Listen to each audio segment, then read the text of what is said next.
Welcome to episode 20 of Shane Talks. We have made it 20 episodes so far. As of now, after the 19th episode, we are at 1,995 minutes of content that we have put out. That's a total of 33 hours and 15 minutes of us randomly talking about movies. Yeah, that's quite a bit in my opinion. I'm really proud of that. So let's add on to it with our 20th episode, which is Cinema Lockdown 2020. This year has been pretty ridiculous as far as the movie theater business goes. Yeah, sad face, thumbs down. I agree. Before we jump into that, we do want to address the fact that normally this is the point where we would be talking about the beer that we're drinking, but for the first time ever, Jason and I are doing a mid-afternoon recording of this because he's getting ready to go on vacation tomorrow. So we are deciding not to do drinks in the middle of the day. Well, that's kind of a lie. I'm about to go meet up with some friends in like an hour or two and start day drinking with them. But Jason and I have chosen not to do day drinking for the podcast. But anyway, so Cinema Lockdown 2020. We are going to look at the movies that were in theaters right when cinemas shut down that very quickly went to on demand. We're going to look through everything that was released over the summer that was on demand or pay per view or various forms of entertainment, some free entertainment as well. And then we're going to look at a couple of movies that were right at the end and trying to bring people back to theaters and whatnot. So the first thing that was going on was on February 28th, the movie The Invisible Man was released in theaters. Jason and I watched that one together, and it ended up being, what was it? 1 month later, on March 30th, it went to the premium VOD format where you basically paid $20 and you got to own it. So they pretty much skipped the entire. Well, I guess there was a 1 month window that was kind of rough for people. Well, no, actually, no, that was only 2 weeks after the theater shut down. So that was one of the most watched ones. We put out polls on Shane Talks, the Facebook group, to talk about what everybody had been watching during lockdown. This was one of the most popular ones, and I think it deserves to be one of the most popular ones because I really enjoyed the movie. I thought it was a Movie. really well done script, really creepy. Not so much like scary, but very much like a tense movie. And Yeah. I know I paid the $20 for it when it became available, so I could show it to Caitlin, and she loved it. Have you watched it at all in the home format, Jason, or did you just see it in theaters? Nope, just saw it at the theater. But you're absolutely right. The thriller aspect of it is like really creepy and kind of awesome at the same time. It makes you wonder how, if this was even on the radar the way that it got made, if Mm-hmm. it was still on their radar for like their dark universe, if this was their intention originally I could definitely for see the it. Invisible Man, Yep. because it's very technological. Mm-hmm. It's very, yeah, like yeah, I mean, he's using science to Yep. do it. So it's I'm interested. I'd be interested to ask somebody who actually knew what was going on if that was the planned aspect of it or not. For sure. And I could definitely, with the way they ended the movie, see it being a setup to be part of a bigger universe. Definitely. So then on March 6th, we had two movies. The first one of them being Onward. Onward, a month later, on April 3rd, got released on Disney Plus. I did not watch it in theaters, but I definitely watched it as soon as I could on Disney Plus. We had a family night for it. Really liked the movie overall. I thought it was really fun, really good. Probably not Pixar's best, but I liked the story, and I liked both Chris Pratt and Tom Holland in the movie. I thought their characters were really good. Did you? You will be much more the family guy on this episode. Did you take your family to see this in theaters before things shut down? No, No. the plan we were planning on it, and we just were so busy at that point in time that we didn't get it before they closed. Gotcha. So yeah, that was the plan, but just didn't happen. What was your family reaction when you? I'm assuming you guys eventually watched it at home. Yeah, we watched it within like the first week of it being on Disney Plus, and everybody in the house enjoyed it. Good. My one of my sons thought the dragon at the end was a little much, Oh, really? but I, you know, he doesn't he gets spooked easily. I So, see. Right on. but overall, like yeah, everybody really enjoyed it. So The same weekend in theaters that Onward was released, we also got the Ben Affleck movie The Way Back, which we've talked about a couple of different times on this podcast. I've been very adamant about it being possibly my favorite movie, at least in the top three of my favorite movies of the year so far. And oddly, all three of my favorite movies of the year so far are in this summer release schedule that we're going to be talking about today. But you and I definitely watched this in theaters before the theaters shut down because of how much I loved it. Uh, when we watched it in the theater, I did drop the $20 to buy it as soon as it came out so that I could watch it more. I want to show it to Caitlin, but we just haven't made the time to watch it yet. But as we've talked about, I absolutely love the movie. I think it's amazing. I know a decent number. No, I'm sorry, only two other people on the polls voted that they had seen it. Um, as far as I know, you liked it as well. yeah, it was a good movie, solid story, really well acted by Ben Affleck. And, I thought it was going to be very. I thought it was going to be very cut and paste with like how Coach Carter and Sure. Gridiron Gang and all these other things about these teens who aren't that good and get a coach who changes completely their mentality. And it's not as cookie cutter as I thought it was going to be. Sure. They definitely focus way more on. They focus on Ben Affleck's coach character, and the kids are kind of in the back seat. Um, but it's more about his personal life, I think, more than his actual coaching.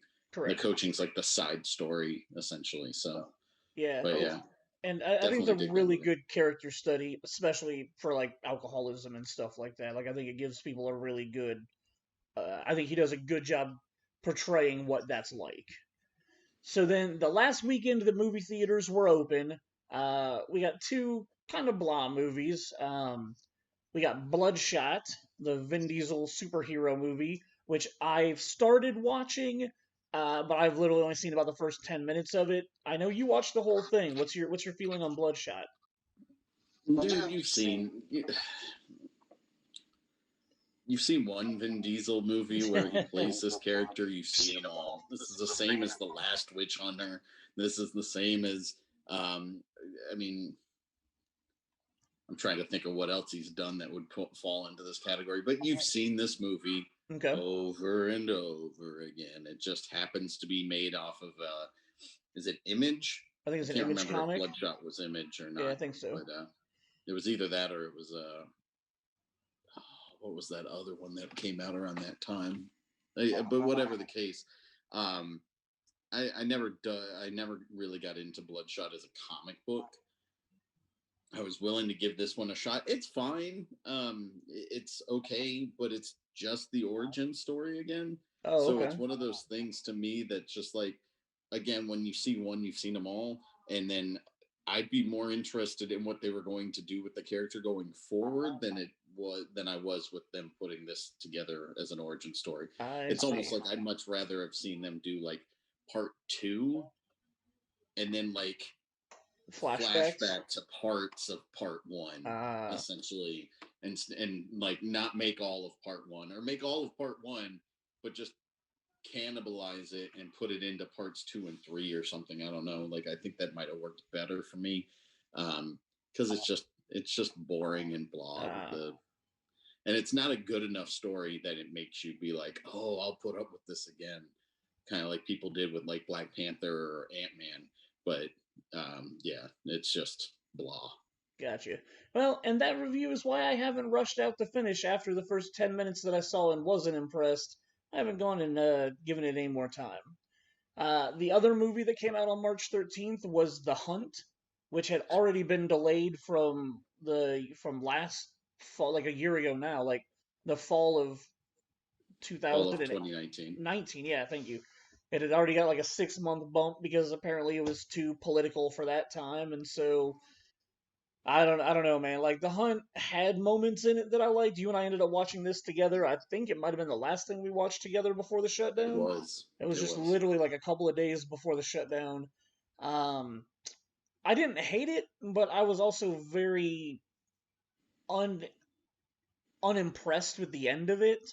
Well, I mean, and it's a perfect September release or Yeah, like March release. It's fine. It's something to keep you going back to the theater until something really good comes out. sure. I had no problems with the movie overall, or like there's just issues, whatever. It's not a Yeah. solid movie. Um, Emma Roberts is awesome in the film. Yep. Um, and then, but like it's just one of those things where um, the concept was good, and I think I even said this to you, being somebody who is like politically aware of what's Hmm. going on in our movies. Like I didn't feel like this one was that bad as far as like the political agenda, like that Yeah. delayed it for 6 months doesn't make any sense to me whatsoever. Like I didn't think that that was not necessary unless they did some major cuts That's or what I was about major to say. rewrites.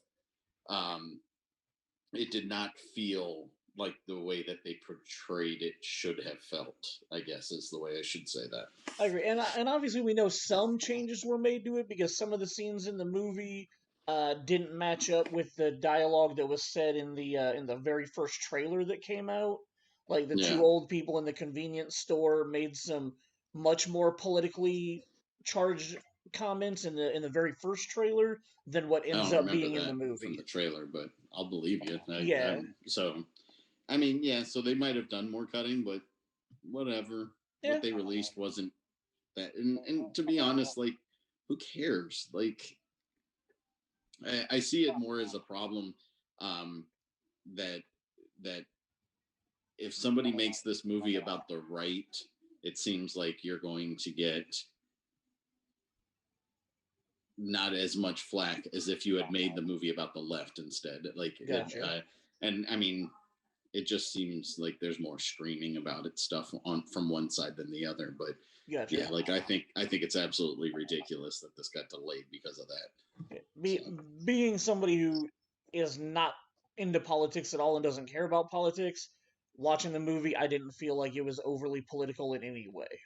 yeah, So, yeah, either side, I didn't like. I mean, obviously, I don't really follow politics enough to know what side is what or anything like that, but it didn't bother me watching the movie. I didn't go, oh, I feel like this is political bashing in any way. Like, and I think it's only like 90 minutes long or something. Like, it's a really quick, fast paced movie. Like, you kind which of, helps it. It yes, for definitely sure. helps it.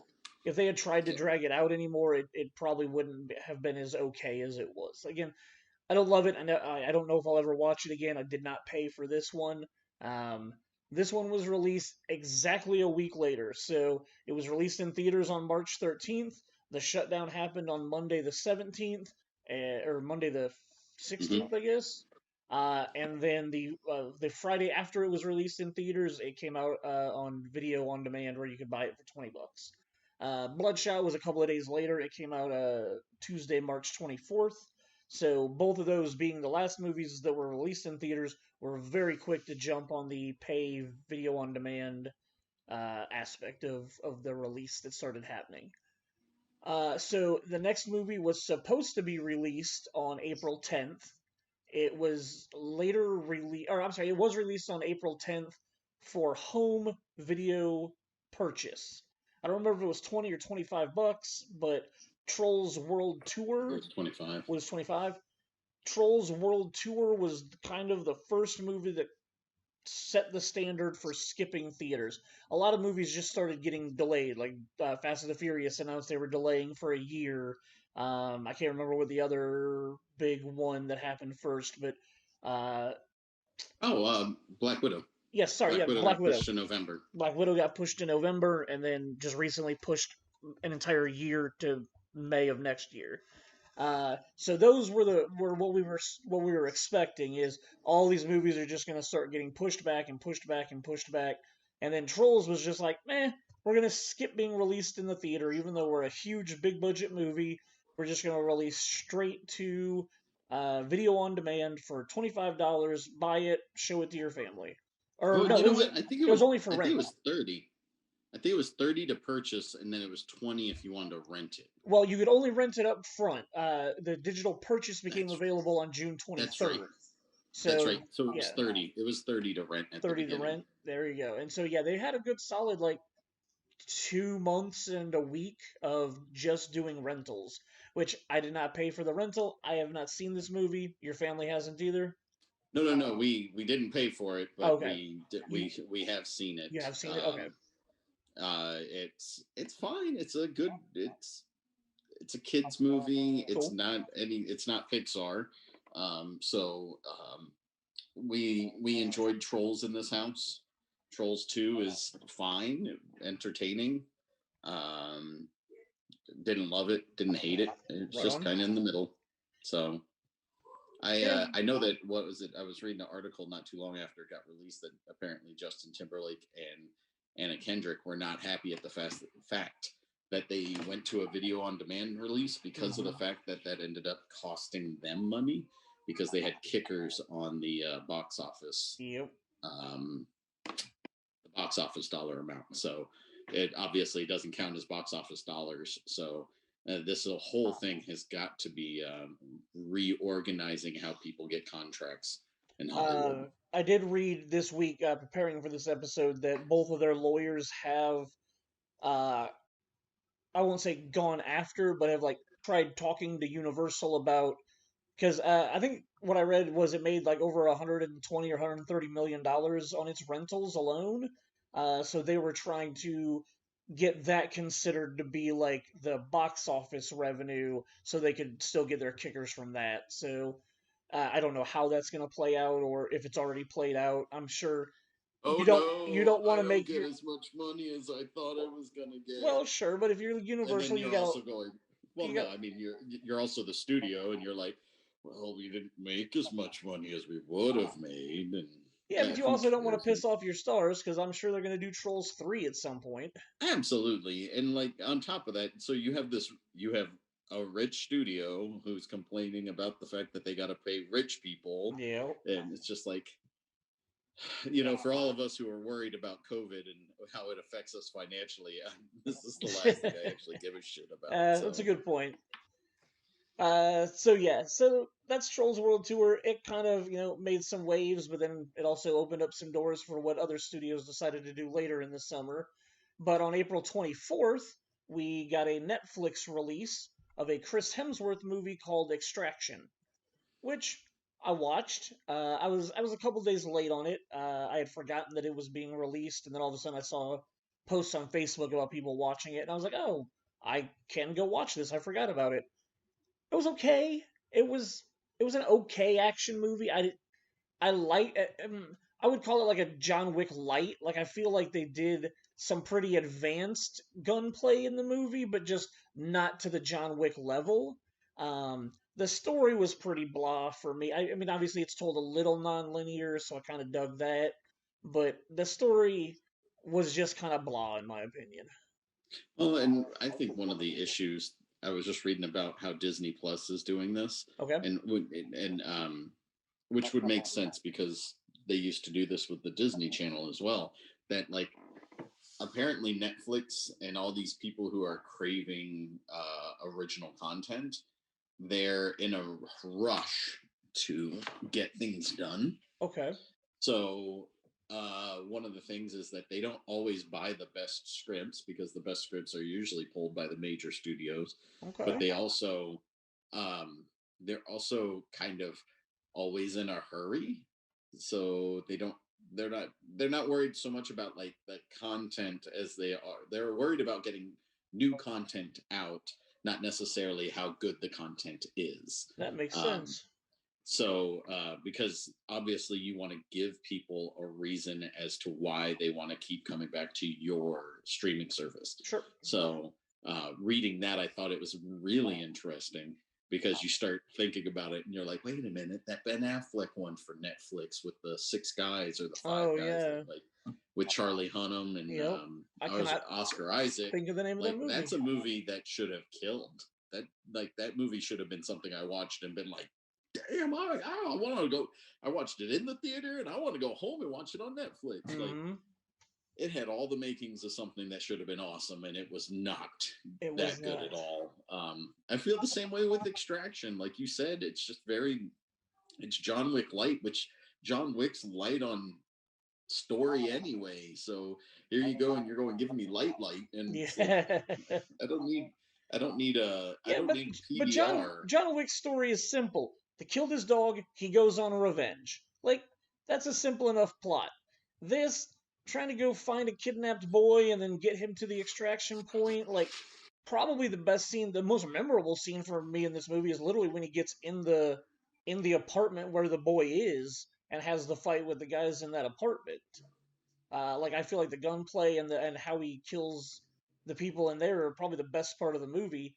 The bridge sequence or the road sequence or whatever at the end is okay, but Yeah, I mean, like, it's just totally agree. it's not that memorable of a movie for me.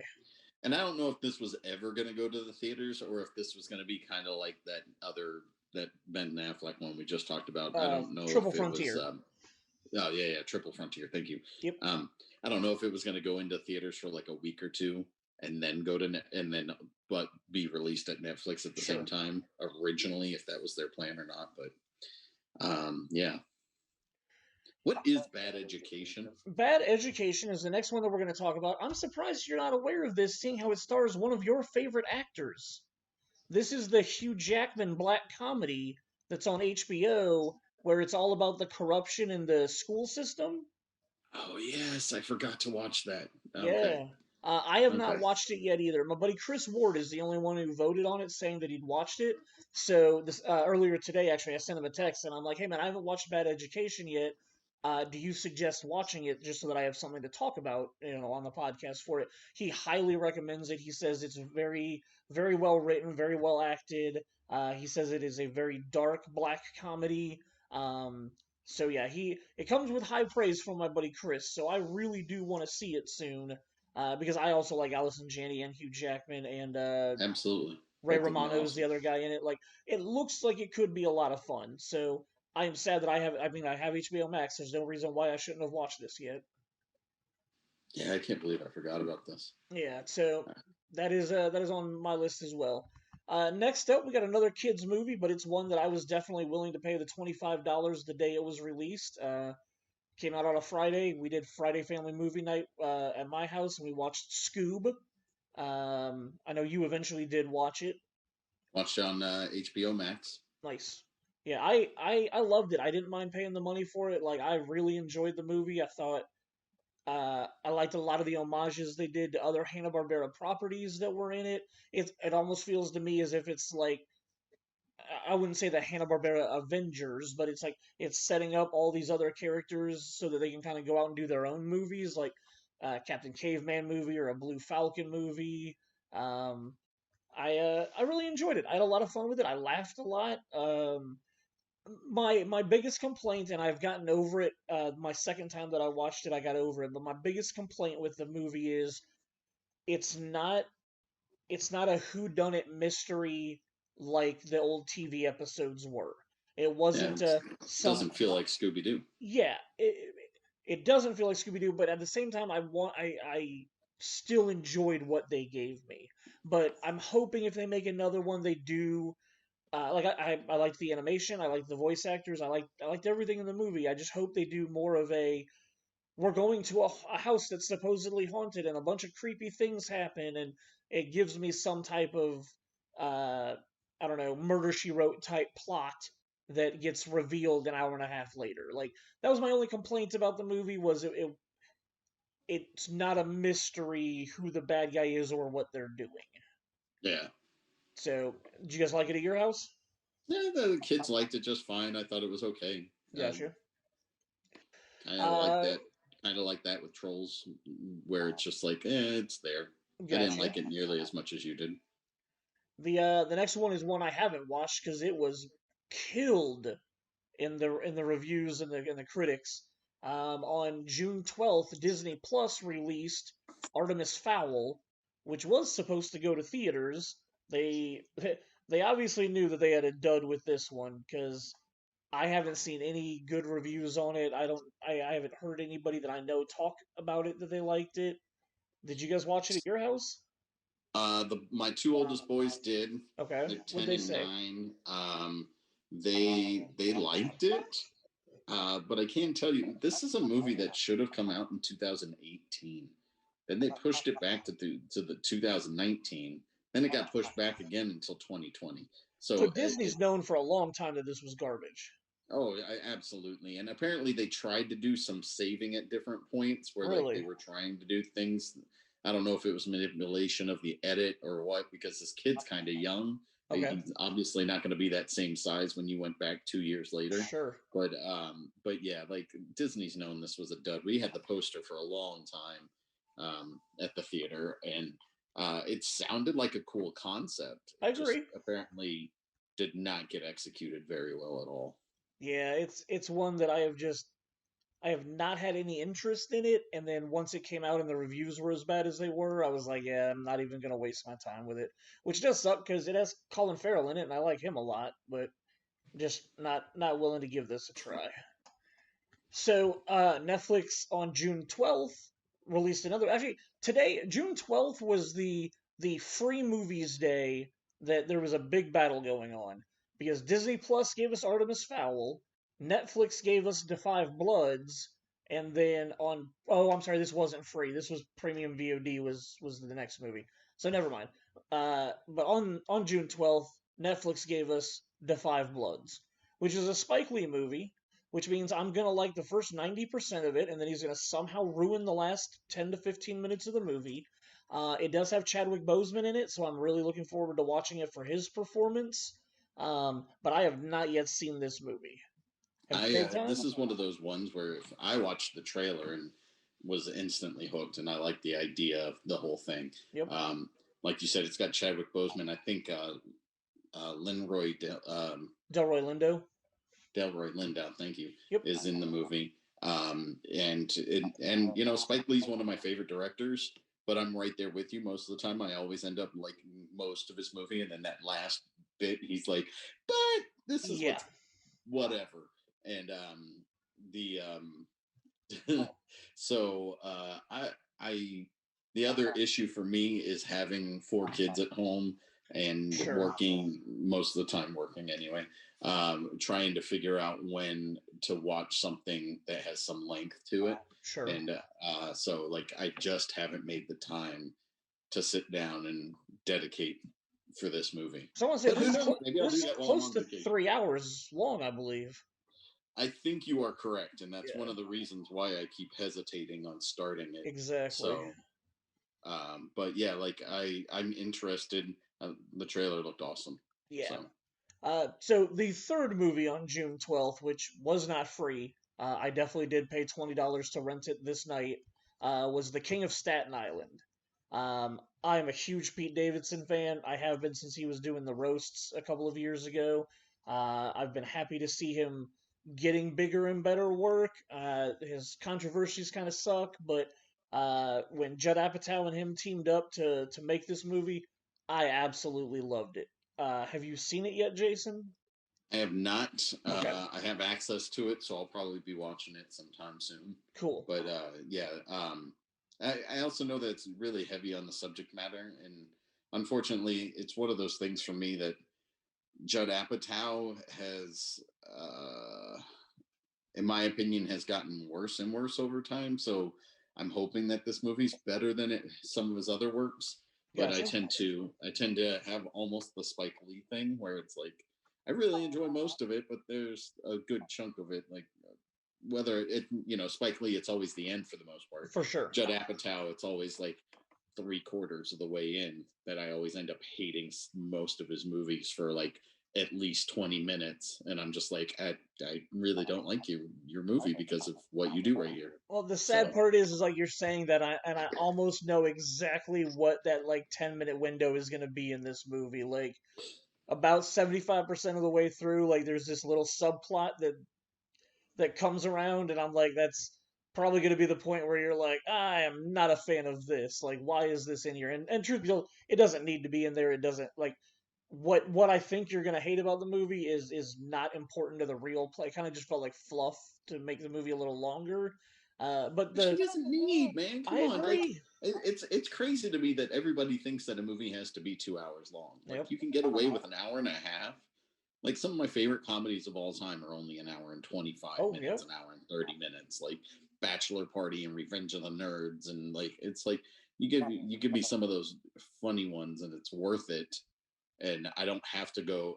But like Wedding Crashers is a perfect example, right? Like you have, like we always talk about with these comedies. It's like Hmm. you have a great movie, it's so good for so long, and then all of a sudden they're like, I hate you and you hate me, and we gotta hate each other for like 20 minutes, and for some reason we're gonna get back together and everything's gonna be okay, and we're gonna go back to being best friends. And it's just like, oh god, dude, just cut that part out of the movie just altogether. Just get rid of it. I don't Yep. need it. Funny people. It was like, oh, the yeah, See, that's what funny sucks. I people was had about to amazing bring up people. funny people and tell you should be expecting like this isn't really a comedy. This is a dramatic character study about Yeah, somebody dealing with childhood trauma. yeah. But it just has funny stuff in it because that's his way of trying to cope with what happened to Well, him. but that's like Judd Apatow's thing. Like, Yeah, I mean, like what 40-year-old virgin might have been his one true comedy where he made a comedy almost all the way through, for yeah, the most part. But like, yeah, like funny people. Like it's a drama that has comedic yes. moments in it. Which But was why I didn't like it the first time because I was expecting more of a Judd Apatow comedy. So like I wasn't ready for what I actually got when I watched Funny People the first time. Funny People is well, one it's like that the more times I've watched it, I've enjoyed it more. Knocked Up. Yep. That's the same thing. Like I didn't need the whole "we hate you, you're not going to be a part of my this baby's life" thing. Right. Like you could have just cut that out, and it would have been a better movie, I think. So Yeah. I don't know. So a week later in June, on June 18th, we got a movie called You Should Have Left. Kevin Bacon and Amanda Seyfried. They go to a house that ends up kind of turning out to be haunted. It looks like it's creepy. Like he measures a room inside and it's like 22 feet, but then he goes outside and measures the wall and the wall's only like 20 feet. So it's like it mathematically shouldn't work or something like that. Like it looks really creepy and intense to me, and like I'm still interested in seeing it because I haven't yet. But my one friend that I talked to about it, she was not a fan of the movie. So Gotcha. Yeah, I haven't seen it. Barely remember the trailer. yeah, So it was one of those ones that like I think it looks creepy enough to me that I'm kind of interested in it. Well, it's quick tangent, real quick. Just this last weekend, Caitlin and I watched a movie that's on Amazon Prime Video, and it's called I See You. It's got Helen okay. Hunt in it. I highly recommend it. Like it's a little longer than it needs to be, and it's not the best movie like production wise or anything, but like it's one of those ones that it has so many twists and turns in it, and it kind of does every 20 or 30 minutes we're going to pull back a little bit and show you more of what's really going on in this situation. And so like I really enjoyed the storytelling aspect of it. I only bring it up because it's kind of creepy-ish, like I expect this to be. Like some weird stuff is happening at the beginning of the movie and you don't really understand why it's happening, and then like halfway through the movie you start to understand what was going on in the first half of the movie, and you're like, oh wow, like it makes that even more creepy than it already was when you know what's going on. So I feel like it was a very smart movie that just didn't really have a whole lot of budget backing behind it to make it a blockbuster. But it's on Amazon Prime Video. It's called I See You. It's got Helen Hunt. Like it's decent. If you're looking for something kind of creepy to watch during this Halloween time, it's not a waste of time in my opinion. But anyway, I only bring that up because it very much feels like I expect this movie is gonna feel. Next up is a political movie from Jon Stewart, which I have not watched. It's Irresistible with Steve Carell. Um, Trailer looked funny. it looked funny, but again, being that I don't give two shits about politics, I had no interest in watching it. So I was Yeah, afraid it was going to try to beat me over that. And I mean, I love Jon Stewart. I love 90s Jon Stewart, comedy Jon Stewart, but like I also know he is very passionate about politics. So I feel like nowadays that's going to transfer into his filmmaking. from Russia. Hates immigrants.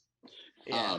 Yeah, I haven't seen it either, but everybody who's in the movie are good actors. I enjoyed all the people that are in it. Yeah.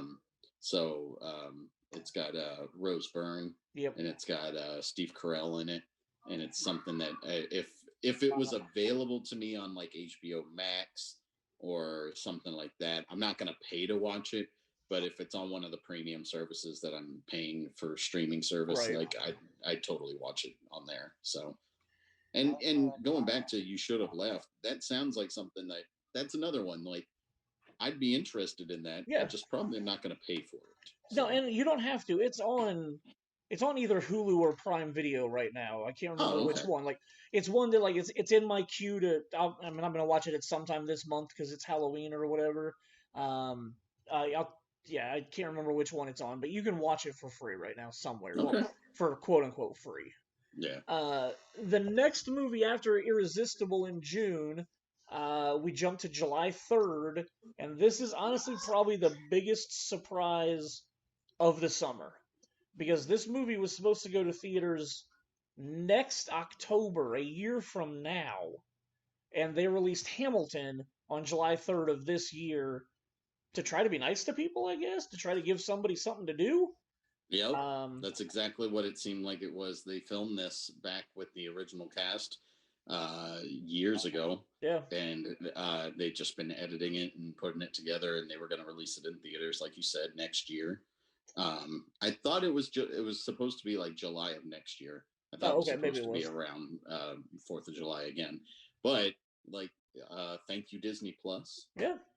This is a musical where based on the life of Alexander Hamilton, and it's done by Lin Manuel Miranda. And I, for years, had been told that it was really good. Yep. And I tried to just listen to the soundtrack, and I could not get into this musical at all. Like, I just totally was like, I don't know if it was because a lot of the characters blend, their voices kind of blend together when you're listening to just the soundtrack. I had the same problem like a long time ago with Les Miserables, Oh, okay. where there's so many different characters going on at once that sometimes you're just like, I'm not sure. And then the music styles where Hamilton blends a lot of hip hop. For anybody who doesn't know, blends hip hop along with traditional musical stuff. And the hip hop stuff I felt it was kind of lacking when I was listening to it. And then somebody, a friend of ours, Samantha Northart, and another friend, Matt McNear, both told us that like you shouldn't listen to the soundtrack. Yeah. You should wait until you can see the show live, Yep. or on this case Disney Plus, and then the soundtrack will be something that you'll listen to afterwards. And they are 150% correct. Couldn't get into the music. Went and saw the musical back in December when it was here in Indy. Oh, nice. Had a great experience while watching the show. It was fantastic to see on stage. But then I love the soundtrack. The soundtrack's something I can spin constantly if I wanted to, and not get sick or bored with it. And the hip hop stuff works better after you know what's going on stage. And then I got to kind of play one of the characters for my church at one point back in February. I saw that picture. That picture was awesome. I'll send that to you, and then we'll. But yeah, so like absolutely love it. Glad that Disney released it. My wife and I, within a week of it hitting Disney Plus, sat down and watched the whole thing. She just intended to watch like the beginning of it or whatever, and then we ended up just sitting and going through the whole thing, and she stayed up way too late that night for her. So but it is something else that I'll just pop on and leave in the background while I'm doing stuff around the house, because it's just I enjoy the music so much. So yeah, nobody in my family had seen it until July 3rd. We all sat down that night. We put it on. We made dinner and popcorn and whatnot. Kicked it on for a 3-hour ride, and I really enjoyed it a lot more than I thought I would. Like, I won't say it's like my favorite musical or anything like that. Like, I have others that I really enjoy more than that. But my stepdaughter literally will not stop listening to the soundtrack now. Every time I go in her room, that soundtrack is playing. Every time that she's like dancing around the house or anything, she's trying to dance like they dance at Hamilton, and she's like singing the songs and whatnot. Like, she has really gotten into this. Like, she has gotten into it the same way that like I got into Rent after my first time seeing Rent. Like, She just is obsessed with Hamilton now. Like most of the country was. Like we were just 2 years behind everybody else, waiting to watch it on Disney Plus. Yeah. But yeah, like I really enjoyed it. I was really entertained. Literally, like the next day, my wife was like, do you mind if we watch Hamilton again? And I'm like, are you serious? She's like, yeah, I really enjoyed it. Like I'm in the mood to listen to it again. And I'm like, okay, like right on, let's do it. But yeah, it's fun. It's got some catchy tunes to it. I love Daveed Diggs like as a artist and a musician and stuff like that.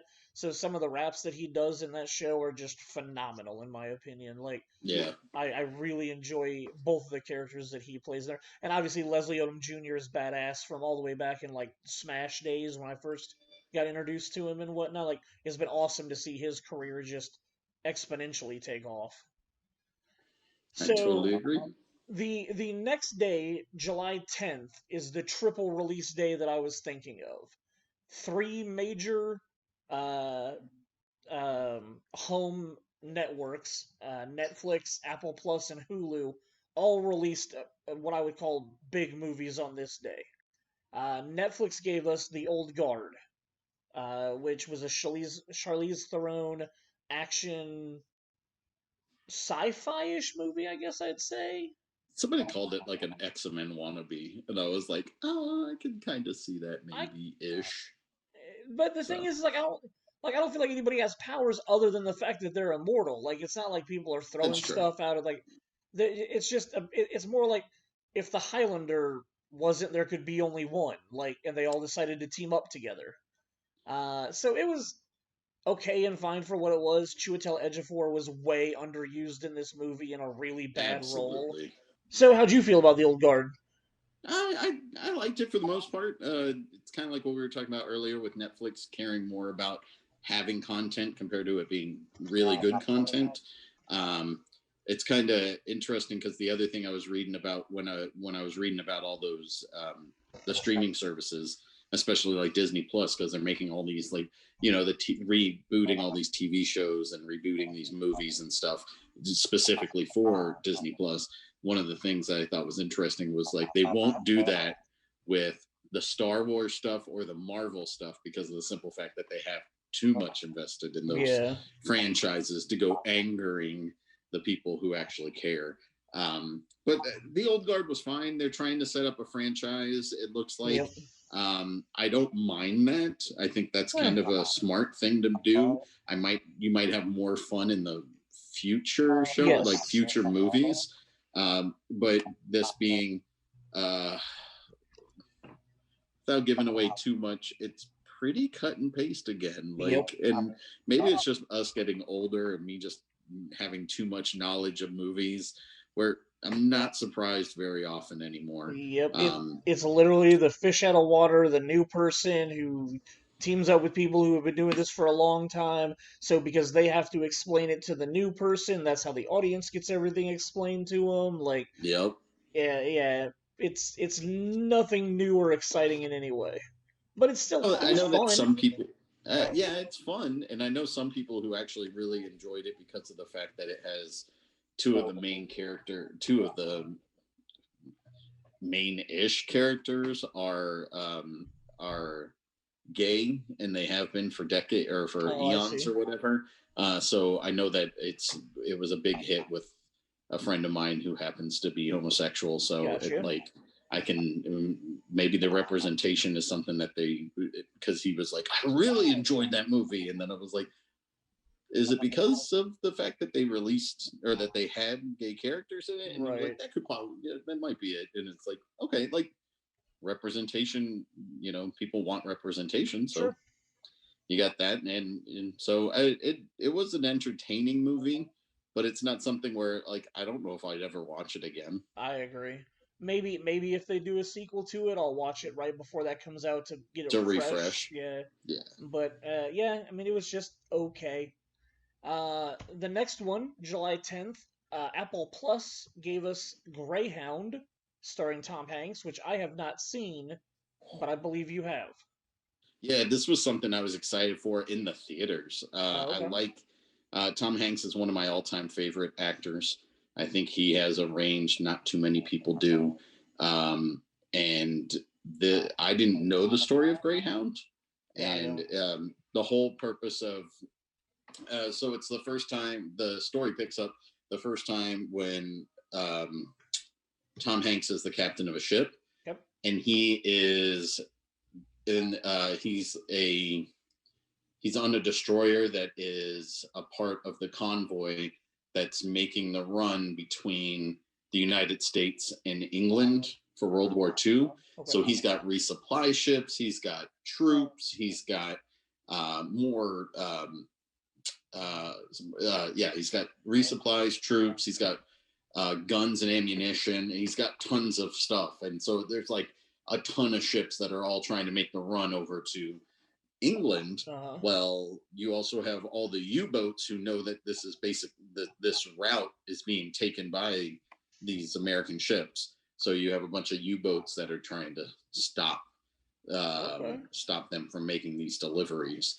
And so, like I said, I was super stoked. I want to say it was back in February or March that they released this trailer, and it was supposed to come to movie theaters, and then it got pulled because of this, and then it went right to Apple TV.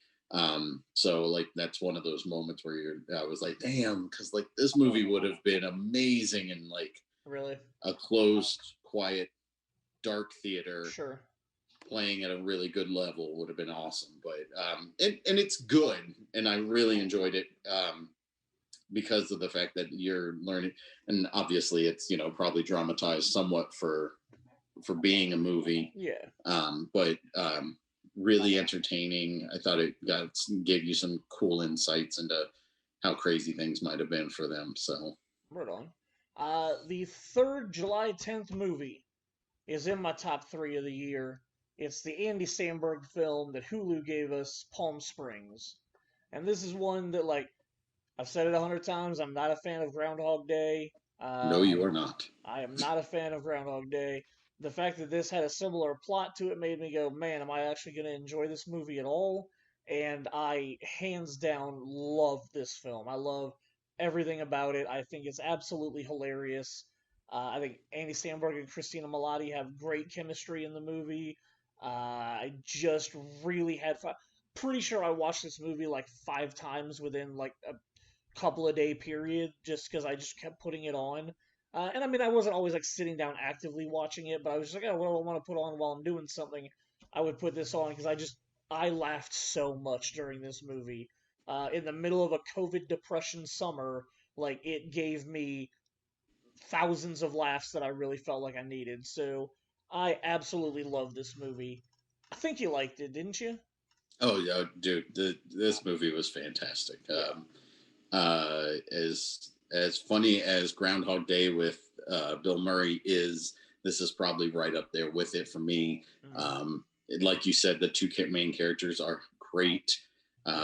She's the mom from How I Met Your Mother. She was also in the musical Once on Broadway. She was the main lady in the musical Once on Broadway, which was it's just kind of cool trivia facts. But yeah, J.K. Simmons is in the movie and he's great. Yeah. The guy who played Superman in the Supergirl series is in the movie. This whole movie is just so much fun and so silly and so ridiculous. And it's that whole like, if you have any inkling to watch an Andy Samberg movie, a funny movie, or just something that's just like you don't know what you want to watch tonight, you should put on Palm Springs. 100%. If you have Hulu access, you will, and it's only like 90 minutes long. Like it goes really quick, but it gives you the constant comedy of what would you do if you could do anything you wanted every day and it didn't matter. Like Bill Murray never got to this point of not caring as much. Like they just go over the top and do the most ridiculous stuff, and then the day resets and they have to go back to nobody else knowing what's up. I absolutely loved it. So the next movie that we've got is the one movie during this quarantine that I actually regret paying the money to watch. I've I I've have no idea what this movie is. I've put a decent amount of money into some of these movies that I had seen and wanted to buy, or I hadn't seen them and I was willing to rent them, like King of Staten Island. This is the one where I was iffy on it, and then I saw an interview with Alison Brie because her husband Dave Franco directed it, and she was like promoting this movie. She did her job because she got me the same night that I watched this interview. I went, I can spend $10 on this. It's called The Rental, and basically these two couples go and rent a Airbnb to celebrate one of them getting like a job promotion or whatever, and this guy terrorizes them while they're at this Airbnb. It's not worth money at all. It's not worth watching. It was very disappointing. It was very dumb and cliched, like as if they were teenagers in this situation and not like 30-year-old people. Um, I was. It has maybe two or three like kind of tense moments where I was like, "Oh, that's kind of creepy" or whatever, but like never in a moment was I like, oh man, like this is really scary. Oh, I'm really enjoying this. Like I literally, and it's only an hour and a half, thank God, but I was pretty bored during the majority of watching this movie. Glad that I didn't pay to watch this. So glad that I didn't even see a trailer for this, man. Like I'm behind on my times. I just watch too much stuff in the theater usually, apparently. So I'm pretty sure this would have gone like indie art house release. Like it's not big budget, it's not big anything. Like I said, Dave Franco directed it, so like it's not like it's got a huge drawing power to it outside of like an art community or whatnot. But like, yeah, like I again, Alison Brie sold me on it, and I got bamboozled. The next one I know I haven't seen because I haven't even seen Deep Blue Sea 2. haven't So either. yep, I don't know if or when. Maybe someday if I'm really in the mood, I'll watch all three of them in one sitting. But After you've watched all the Sharknadoes too, I'm oh sure. yeah, dude, man, and I'm actually sad. During quarantine, one of the nights Sci-Fi did all six of them in a row. I think they started at like noon and played all six Sharknado movies. And I told myself I was gonna sit down and watch all six of them, and I forgot until like 4 or 5 o'clock, and I was like, oh my god, that was today. And obviously, I'm not gonna jump in into the middle of like I've only ever seen the first one, so I've never seen any of them. man, the first one's a wild ride, man. It's a trip. I can only imagine how the. I mean, Charlie Sheen's the president in one of them. I mean, I can only imagine that's a top notch movie. You just watched this recently. I have not seen it yet, and with what you're about to say, I probably will never watch it. What was your opinion on the Tax Collector? Tax Collector. Okay, so if you watch the trailer, it very much centers on the two main, like Shia LaBeouf and the main character, Yeah, right? And like the trailer makes it seem like there's like that it's going to be heavy action, and and it's all about this the drug dealers essentially, right? So like right. it's this gangsters who you have to pay to do business in their neighborhoods essentially. Made me And think of like a low budget Training Day is what I got from the it trailer. kind of sort of it's written by the same guy who wrote Training Day, Oh, David Ayer. there we go. He but if did you ever see Dark Blue? I did. I really like Dark Okay, Blue. so Dark Blue was good, but my problem with Dark Blue Kurt Russell, was, Dark Blue, right? yeah, Yeah. Okay, just my making problem sure. with Yeah. Dark Blue was the trailer sold you as if it was an action film, and Okay. it's very much more of a drama Undercover. movie Yeah. with some action sequences Okay. thrown in. But it's more of a character study, right? Yep. So like that's what this is. Whereas the trailer once again sold me like it was going to be an action film, and I Gotcha. was going to watch Shia LaBeouf be crazier than like it would be himself on Yeah. film. Um, and but you don't get that in this. It's not Training Day level of action. It's Gotcha. Dark Blue level of action. It's Okay. definitely toned down. If you like David Ayer's movies, I love End of Watch, and I think Very Training good Day is movie. probably right below that. As far as his cop movies go, Dark Blue's below those two, and then and if I had to rank this, it would definitely be lower to the bottom for Okay. the stuff that he's done. I mean, it's better than Suicide Squad, so I mean, like you got that. So, but yeah, for the most part, this movie is very forgettable. Gotcha. Shia is the best part of the movie, Okay. and it's just because you're. I've personally never watched a Shia LaBeouf movie where he was the crazy guy. It's always like, I mean, I've seen the Transformers and I've seen some other Shia LaBeouf movies, like Holes way back when. Uh, But like he's always kind of like the sane version of Shia before he went kind of loco. yeah. Um, but I wanted to see him be this hard ass because I thought that would be interesting. Sure. And like we just didn't get enough. And for the amount of screen time he has and the amount of time he's wearing suits and long sleeve button down shirts because he's dressed to the nines. Yeah. No reason in the world for him to go get all those tattoos for real. You see him without his shirt on like a couple of times, and they're quick sequences. There is no reason this boy should have ever gone and gotten the real tattoos for this character. It was a dumb move, Shia. Like really, really dumb. I understand getting like your favorite one or something, but like, Sure. Dude, his body is covered now. I've seen the like promo photos of him. Yeah. Dude, all of it, his hands, his arms, everything is messed. It's like, dude, what were you thinking, dude? Like, you must. He's those drugs, man. Cocaine's a hell of a drug. So yep. Moving on from the tax collector, on the same day, Netflix gave us Project Power, which I really enjoyed. I like Joseph Gordon-Levitt a lot. I like Jamie Foxx a lot.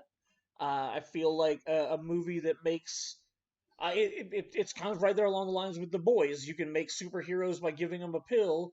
Just in Project Power, the pill only lasts 5 minutes, and you don't know what your power is going to be, which I thought was a really cool kind of twist. Like, in the beginning, when they show you the person that takes the pill, and then they instantly explode, I was like, oh, so it's not always a good power that you get. Like, you can get my power is I'm a bomb.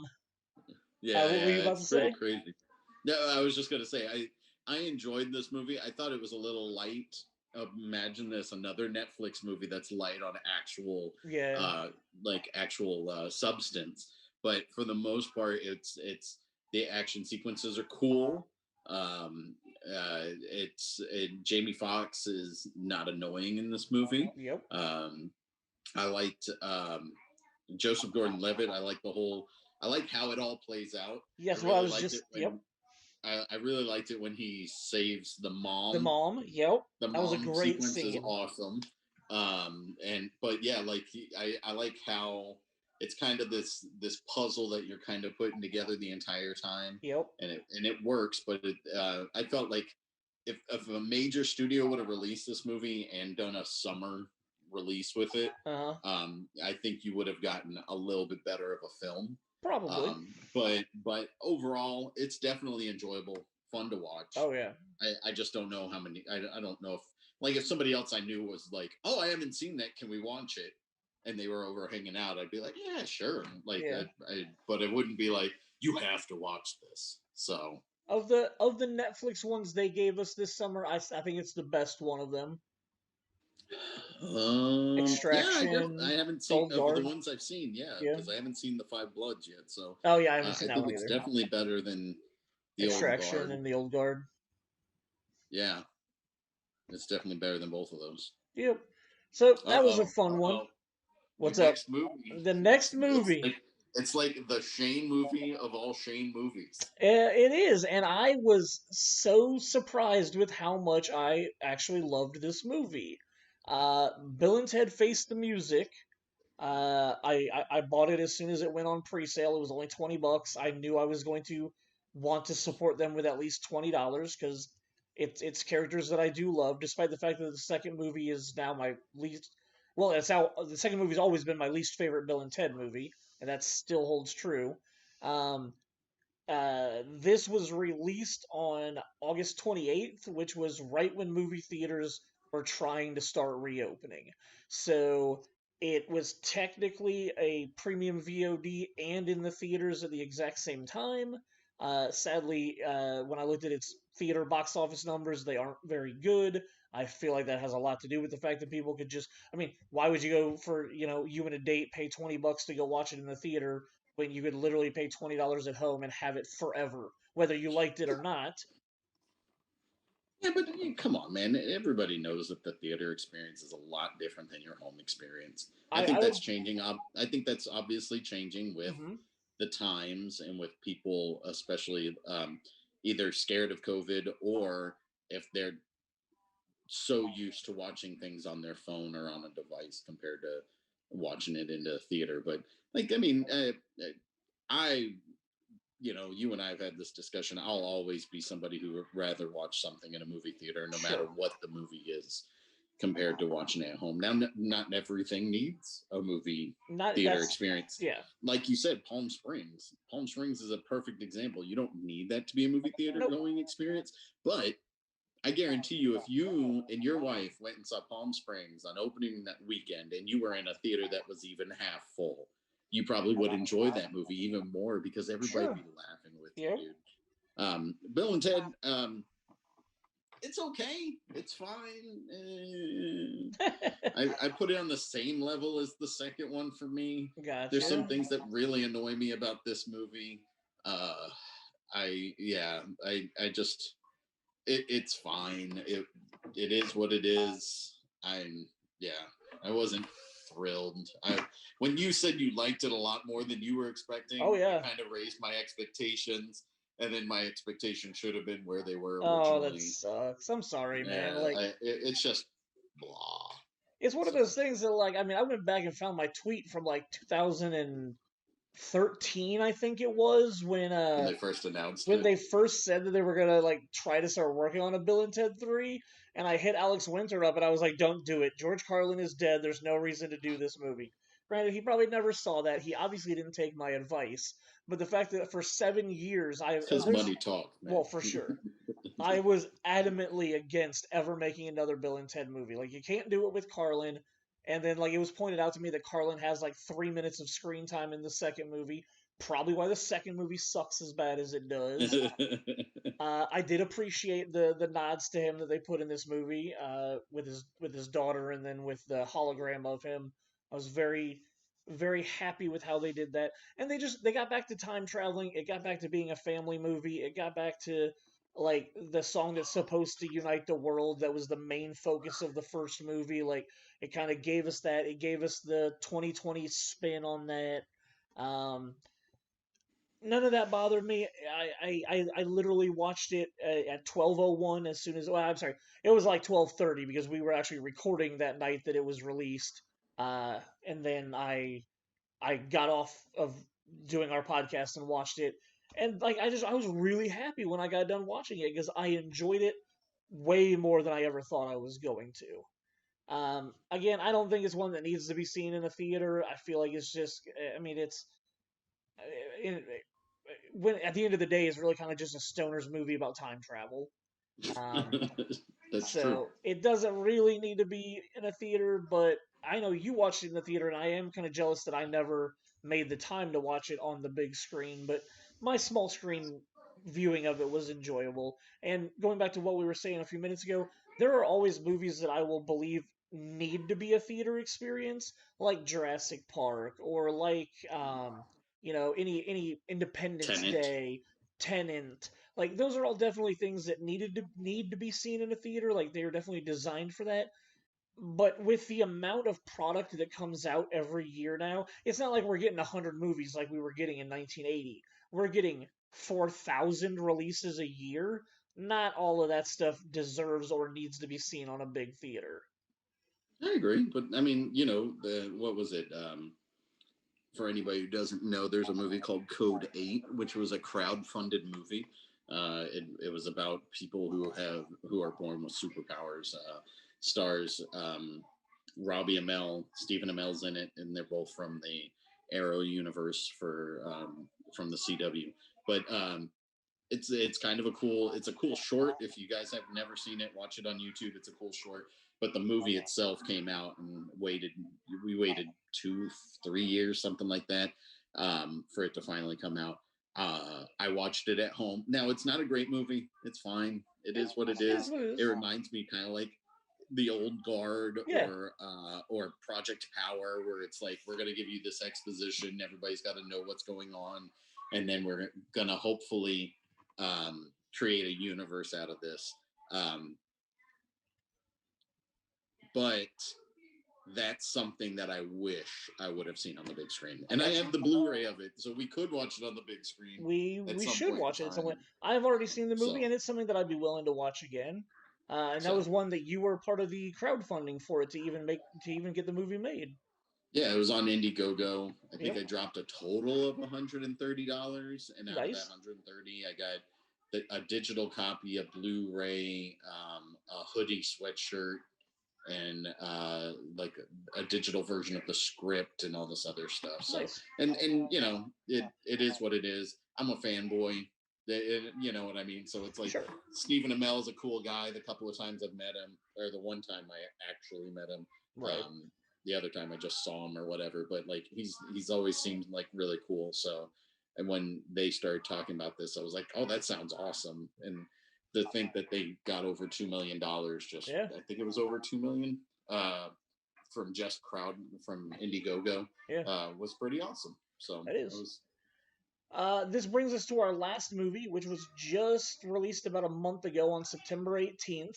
While theaters were open, this movie decided to just go straight to digital instead. It's being billed as, from the studio that gave you Us and Get Out. I believe Jordan Peele did executive produce it.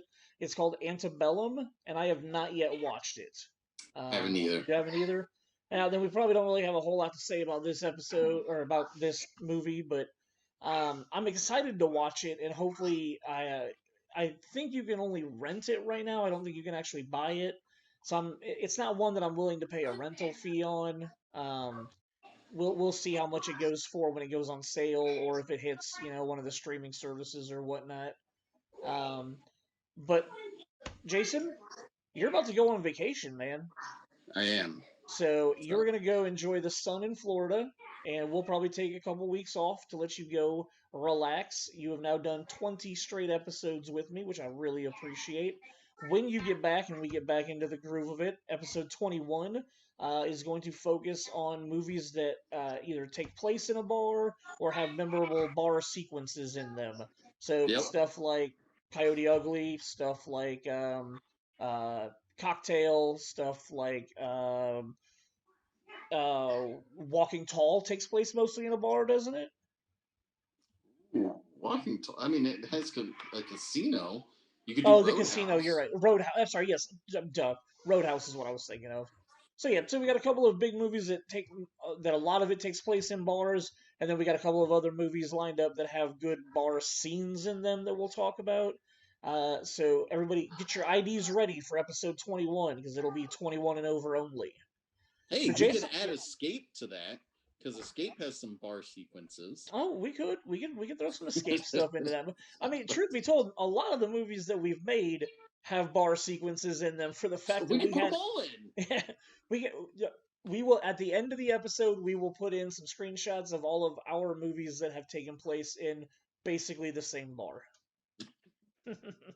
Well, dude, have yourself a good vacation. Everybody who's listening, thanks for sticking it with us this week, and we will talk to you guys in a couple of weeks.